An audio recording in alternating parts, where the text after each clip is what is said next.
মাত্র 100 বা 150 টাকা দিয়ে জরিমানায় গিয়ে পেয়ে যাবেন এতগুলি খাবার। জরিমানা সবচেয়ে মজার খাবার হচ্ছে এই তাওয়া চিকেন। গেলে দেখবেন কি মুরগি গিলে কি শেষা রান্না ছাড়ছে, কোন জরিমানার চোটা মুরগি গুলি এখানে শেষা খাইলো এর আসলে বুঝলাম। তাওয়া চিকেন খাইবেন এটা ব্যস্ত থাকেন। এরপর আসলে এরকম স্যুপ থাকবে আপনার গলিগা। তাওয়া চিকেনের নামে যে মুরগি শেষা গিলে আপনাকে দেবো কি দিয়ে খাবেন? আপনার লুচি দেখাইতে পারেন বা পরোটা দেখাইতে পারেন, যে সরিষার তেলের পরোটা। এখন জরিমানায় গিয়ে আপনার আসলে কিভাবে খাবেন সেই বিষয়টা আপনাদের দেখাই। এখানে একটা স্পেশাল অফার দেবো, সেই অফারের মধ্যে আজকে কি কি থাকবে এটা দেখাই। এই এতগুলো জিনিসপত্র দেখতেছেন, এই জিনিসগুলো আসলে কয় টাকা দাম, কিভাবে খাবেন, কি করবেন সেটা আপনাদের নিজস্ব বিবেচনা। তবে জরিমানায় গিয়ে চাইলে আপনারা খাইতেই পারেন। তাওয়া চিকেন 70, পরোটা 20, লুচি 5 আর স্যুপ হচ্ছে 50, অন্থন 10। এত খাওয়ান দাওয়ান খায় জরিমানা দেওয়ার জন্য আপনারা কোন জায়গাটা আসবেন এটা চিন্তা করতেছেন? এটা হচ্ছে বাবুরায় লেকের জল্লারপাড় অংশের যে জায়গাটা আছে ওইখানে। এটাকে বাবুরায় লেকের শেষ অংশ বলতে পারেন, যার পরে হচ্ছে জিমখানা। এখন এই খাওয়ান দাওয়ান গুলো নিয়ে আমরা মূল আলোচনায় আসি। শুরুতে আমি যে জিনিসটা খাচ্ছি এটার নাম হচ্ছে তাওয়া চিকেন। তাওয়া চিকেন মানে হচ্ছে কি মুরগিটাকে নানান ভাবে গুঁড়া করে সেচ্চা মেচ্চা এক ধরনের খাওয়ান দাওয়ান বানা, এটার নাম হচ্ছে তাওয়া চিকেন। খাওয়ানটা মজা, আবার এখানে যে অনেক বেশি মজা, অনেক বেশি স্পেশাল, এটা আমি কিন্তু কখনোই বলছি না। নতুন তো কিছু না কিছু প্রবলেম হইতে পারে।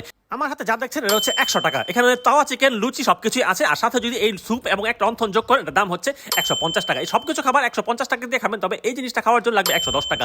দুইটা পরোটা থাকবে, তাওয়া চিকেন থাকবে, আর অন্যান্য জিনিস দেখতে পাচ্ছেন। সবকিছু মিলে আপনার কোনটা খাবেন সেটা আপনাদের নিজস্ব বিষয়। তবে এরকম একটা স্যুপ খাওয়ার জন্য আপনাকে দিতে হবে শুধু 50 টাকা। 50 টাকা দিয়ে আপনি অনেক কিছু খেতে পারবেন, বিষয়টা এরকম না। তবে এরকম তাওয়া চিকেন যদি আপনার 100 টাকা বা 110 টাকা দিয়ে খাওয়ার জন্য এরকম জ্ঞাতি গোষ্ঠী মিলে যান, তাহলে খাওয়াটা আসলে ঠিক মতো জমবে। জল্লারপাড়া গিয়ে অনেকে জরিমানা দিয়ে আসতেছে, কিন্তু এখন এই জিনিসটা দিয়ে অনেকে খুশি। জরিমানা দিয়ে যে মানুষ খুশি হতে পারে প্রথম দেখলাম। তবে জরিমানা কিন্তু সবচেয়ে স্পেশাল আইটেম হচ্ছে চিপস বক্স। এটাকে চিপস বক্স মশলা বলতে পারেন, অন্য কিছু বলতে পারেন, সেটা আপনাদের বিষয়। একটা চিপসকে নানা ধরনের গুড়াগুড়ি করে এর মধ্যে অনেক কিছু মিক্স করে যখন দেয়, তখন আপনাদের খাওয়ার মধ্যে নাকি অনেক রকম ফিল আসে। এই খাওয়াটা বাচ্চারা যেরকম পছন্দ করে, বড় রকম পছন্দ করে খায়। তাওয়া চিকেন নাকি এই চিপস বক্স, কোনটা খায় জরিমানা দিতে চান জল্লারপাড়ে?